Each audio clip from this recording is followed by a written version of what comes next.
দর্শক, গুরুত্বপূর্ণ একটি খবর। গদিচ্যুত শেখ হাসিনা, তার স্বরাষ্ট্রমন্ত্রী আসাদুজ্জামান খান কামাল এবং তার সাধারণ সম্পাদক ওবায়দুল কাদের সহ 7 জনের বিরুদ্ধে হত্যা মামলা দায়ের করা হয়েছে সিএমএম আদালতে। এটির শুনানি হচ্ছে, কিছুক্ষণ পরেই আদেশ জানতে পারবেন। যেই শেখ হাসিনার আমলে লাখ লাখ মামলা দিয়ে বিরোধী দলকে তছনছ করেছে, মিথ্যা মামলা দিয়ে, আজ প্রথম যে মামলাটি হলো অন্তর্বর্তী সরকারের সময়, সেটি একটি সত্য মামলা। সত্য মামলা এই অর্থে যে গণহত্যার ঘটনা আপনারা জানেন, এবং এটি সংঘটিত হয়েছে শেখ হাসিনা যখন প্রধানমন্ত্রী, তার নির্দেশে পুলিশ এবং অন্যান্য সংস্থা গণহত্যা চালিয়েছে। সুতরাং হুকুমদাতা, নির্দেশদাতা হিসেবে শেখ হাসিনার নাম সামনে আসবে ওবায়দুল কাদেরের কথা, কেননা তিনি প্রথম হত্যা চালানোর জন্য বা হামলা চালানোর জন্য প্রকাশ্যে নির্দেশ দিয়েছেন। আর স্বরাষ্ট্রমন্ত্রী আসাদুজ্জামান খান কামাল তো তিনি দায়িত্বেই আছেন। সুতরাং একটি সত্য মামলা দিয়ে শুরু হলো শেখ হাসিনার জীবন, এবং তিনি নিশ্চয়ই হাজির হবেন না, নিশ্চয়ই পলাতক থাকবেন।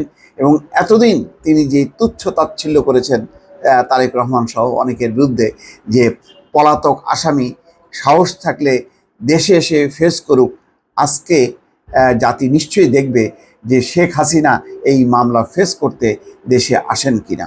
দর্শক, খবর হচ্ছে এই যে সাবেক প্রধানমন্ত্রী শেখ হাসিনা ও সাবেক 2 মন্ত্রী সহ 6 জনের বিরুদ্ধে হত্যা মামলা দায়ের করা হয়েছে।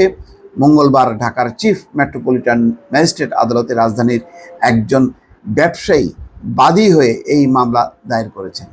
মেট্রোপলিটন ম্যাজিস্ট্রেট রাজেশ চৌধুরীর আদালতে এর শুনানি হবে বলে জানা গেছে। আদালত সূত্রে জানা গেছে, সাবেক প্রধানমন্ত্রী ছাড়াও সাবেক সেতুমন্ত্রী ও আওয়ামী লীগের সাধারণ সম্পাদক ওবায়দুল কাদের, সাবেক স্বরাষ্ট্রমন্ত্রী আসাদুজ্জামান খান কামাল, সাবেক পুলিশের মহাপরিদর্শক আবদুল্লাহ আল মামুন, যিনি মার্কিন নিষেধাজ্ঞার আওতায় একজন ব্যক্তি, যুগ্ম কমিশনার বিপ্লব কুমার সরকার, সাবেক ডিএমপি প্রধান হারুনুর রশিদ ও ডিএমপি কমিশনার হাবিবুর রহমানকে আসামি করা হয়েছে।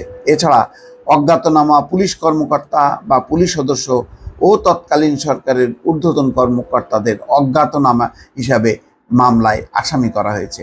গত 5ই আগস্ট শেখ হাসিনা প্রধানমন্ত্রীর দায়িত্ব থেকে পদত্যাগ করার পর এই প্রথম তার বিরুদ্ধে একটি মামলা দায়ের করা হলো, যেই মামলাটা খুবই প্রত্যাশিত ছিল। এবং এই মামলার জন্য গতকালকে আবারও ছাত্র জাগরণ শুরু হয়েছিল। টিএসসিতে হাজার হাজার ছাত্র দাবি করছিল অবিলম্বে তার বিরুদ্ধে মামলা দায়ের করতে হবে।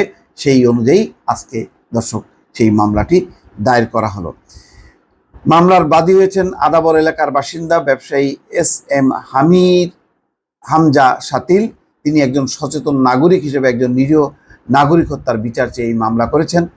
বাদী আমির হামজা আজকে পত্রিকাকে বলেন, বিবেকের তাড়নায় আমি এই মামলা করেছি, কিছুক্ষণের মধ্যেই শুনানি হবে। মামলার অভিযোগে বলা হয়েছে, সম্প্রতি কোটা সংস্কার আন্দোলনে হাজার হাজার জনতা মিছিল সমাবেশ করেছে।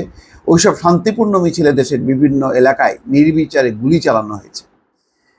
বহু ছাত্র জনতা নিহত ও আহত হয়। গত 19 জুলাই মোহাম্মদপুরে বসিলার 40 ফিট এলাকায় ছাত্র জনতার শান্তিপূর্ণ মিছিল সমাবেশ করছিল, সেখানেও পুলিশ নির্বিচারে গুলি চালায়। রাস্তা পার হওয়ার সময় স্থানীয় মুদি দোকানদার আবু সাইদ মাথায় গুলিবিদ্ধ হন, তিনি ঘটনাস্থলে মারা যান। মামলার আর্জিতে বলা হয়, নিহত সাইমকে তার গ্রামের বাড়ি পঞ্চগড়ের বোদা উপজেলার নতুন বস্তির প্রধান হাটে নিয়ে দাফন করা হয়।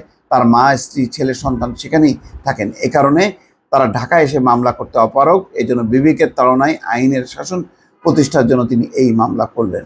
মামলার অভিযোগে বাদী আরও বলেন, সাবেক প্রধানমন্ত্রী শেখ হাসিনা কোটা সংস্কার আন্দোলন কঠোর হস্তে দমন করার নির্দেশ দিয়েছেন। ওবায়দুল কাদের, আসাদুজ্জামান কামালের নির্দেশে পুলিশের আইজিপি ও ঊর্ধ্বতন কর্মকর্তারা অধীনস্থ পুলিশের নির্দেশ দিয়ে মিছিলে গুলি চালায়। পরস্পর যোগসাজশে আসামিরা হত্যাকাণ্ড ঘটিয়েছে, কাজেই এর বিচার হওয়া প্রয়োজন। থানায় এজাহার হিসাবে নেওয়ার জন্য মামলায় আবেদন জানানো হয়েছে বলে বাদীর আইনজীবী মোহাম্মদ মামুন মিয়া আজকের পত্রিকাকে জানান। দর্শক, মামলা থেকে কোনো রকমই অব্যাহতি পাওয়ার কোনো উপায় নেই, যদিও বলা যায় যে সেই 5 তারিখের ঘটনার পর বেশ বিলম্ব হয়েছে। এর মধ্যে সরকার গঠন বিলম্বিত হয়েছে, প্রশাসনিক যে রদবদল সেগুলো দরকার ছিল। তারপরেই একেবারে প্রথম যে মামলাটি সেটি শেখ হাসিনার বিরুদ্ধে হয়েছে, এবং শেখ হাসিনার বিরুদ্ধে এই একটি মামলা আমার ধারণা যে হবে না, অসংখ্য মামলা হবে। কেননা নিহত স্বজনরা যেখানেই মামলা করবেন সেখানেই কিন্তু প্রধান আসামি হিসাবে শেখ হাসিনাকে করবে, বিরুদ্ধেই মামলা দায়ের হবে। এবং এখন দাবি হবে যে এই মামলায় আসামি হিসাবে, পলাতক আসামি হিসেবে শেখ হাসিনাকে দেশে ফেরত পাঠাতে হবে। সুতরাং ভারতকে ফেস করতে হবে যে এই আসামিকে তারা দেশে ফেরত পাঠাবেন নাকি তারা দেশে রাখবেন। ফলে একটি নতুন দিকে মোড় নিল বলে আমার ধারণা। ভালো থাকবেন, আল্লাহ হাফেজ।